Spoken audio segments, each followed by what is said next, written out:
Hi, welcome to the channel. I'm Peas and today I'm going to be talking about the 1985 horror anthology film Cat's Eye. Now, I'm trying to pull this film back into my head before rewatching it. Only one segment came charging forward into my memory. The little troll that bursts out of the wall every night to suck the breath out of a very young Drew Barrymore. That's the image that stuck because, of course, it's yet another tiny creature, perfectly sized to lurk under your bed and take a bite out of your little toes. Now relax, let your body sink into the chair or bed, and if relaxing feels too much of a struggle right now, picture this instead. You wake up shackled in a basement, no idea how you got there, and there's a plate of triple fried chips just out of your reach.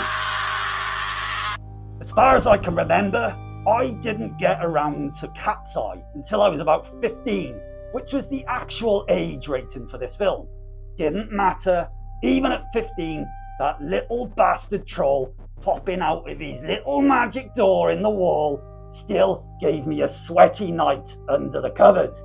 I lay there, trying not to breathe too loudly, hoping I wouldn't attract the attention of him or my brother Neil. Yes, that's a throwback to the Troll film review I've done.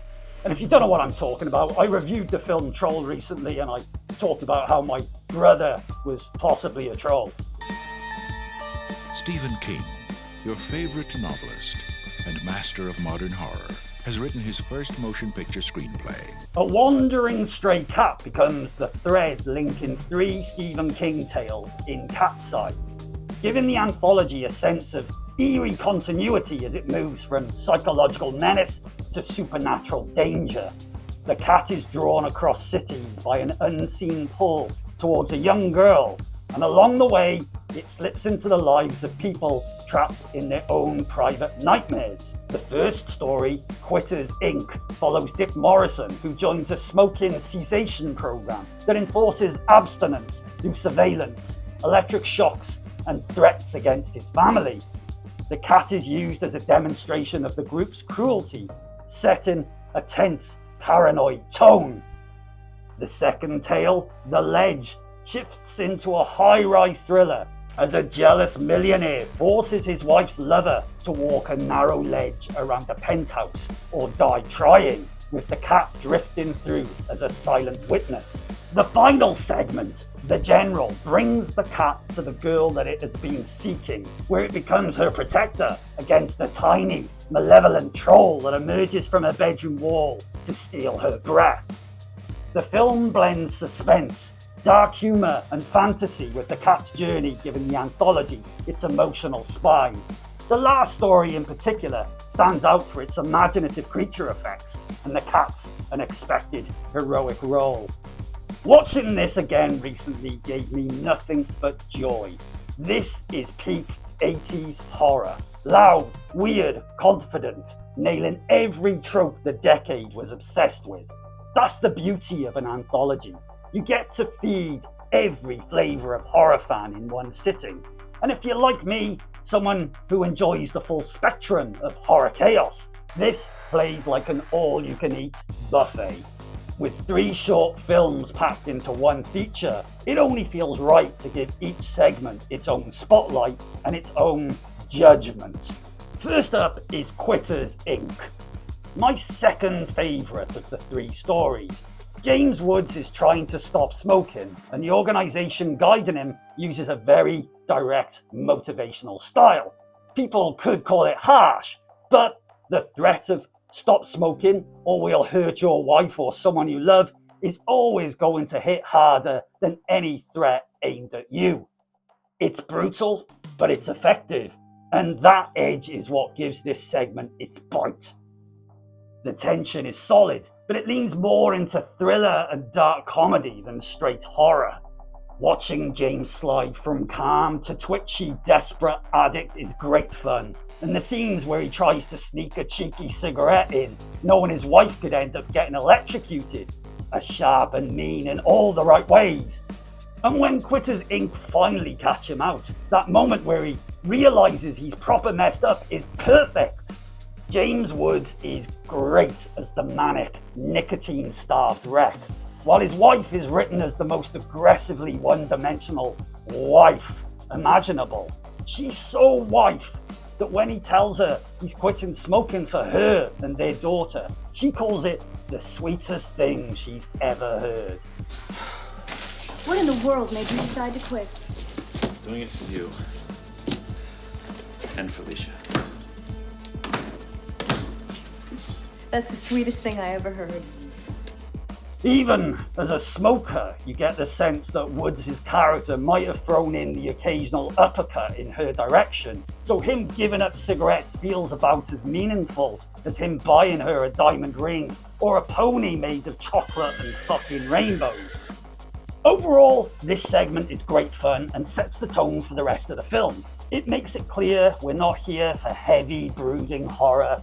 We're dipping gently into surface area dark territory, sure, but we're also having a laugh while we do it. It's playful, sharp, and just twisted enough to keep you leaning forward. There's even a moment where the cat, our little thread tying the anthology together, escapes, and one of the Quitters Inc. henchmen blurts out, "Oh, fiddly sticks," like he's wandered in from a Looney Tunes short. Oh, fiddly sticks. I bloody love the dark ending of the smoking segment. I won't spoil it, but out of all three stories, this one easily has the strongest final punch. It isn't my favourite segment overall, but certainly it's my favourite ending. The second story then, The Ledge, is my least favourite of the three. And not because it's bad, but because it's wedged between two far more interesting and memorable pieces. It's like the middle child of the anthology. It's a tense little tale built around a man named Johnny, played by the bloke from the Aeroplane comedy films, who's forced to inch his way around a narrow ledge high above the city. Why? Because a crime boss named Kresner has discovered that Johnny has been spending a bit too much in-out time with Kresner's wife. Kresner gives him a choice. Circle the building on that tiny ledge, and if he survives, he gets the wife and a pile of cash. Refuse, and he'll be arrested because Kresner has already planted drugs in Johnny's car. It's a nasty setup, simple but effective, and it keeps the tension tight, even if the story itself isn't the standout of this anthology. Although the tension ramps up as Johnny inches his way around the ledge, nearly slipping to his death every few minutes, the moment that really sticks with me comes right at the start of the story. The cat crossing a busy road while a chain reaction of cars smashes together behind it. It's pure 80s chaos. I miss the days when real cars were driven straight into each other and some poor stunt performer was being paid to risk their life and mobility for our entertainment. Car crashes, falls from rooftops, full body fire stunts, leeches on the testicles. Back then it was all practical, all dangerous, all in camera. Now it's mostly CGI and you really can feel the difference. Talking about effects, the work they did to make it look like Johnny is genuinely clinging to a ledge several stories up is surprisingly effective for its time. Which, yes, was 40 years ago. 40 years ago. 40 years ago. Jesus Christ, I'm getting old. The pigeons in this segment feel like they've wandered straight out of Alfred Hitchcock's Bird universe because the two that show up here have a real obsession with pecking ankles. They go at Johnny until they actually draw blood. They must have stuffed his sock with the bird equivalent of catnip. Probably, birdseed. The ledge is entertaining enough overall, and the final horn leap is a brilliant finish. It genuinely made me laugh out loud, even though this segment still sits at the bottom of the three for me.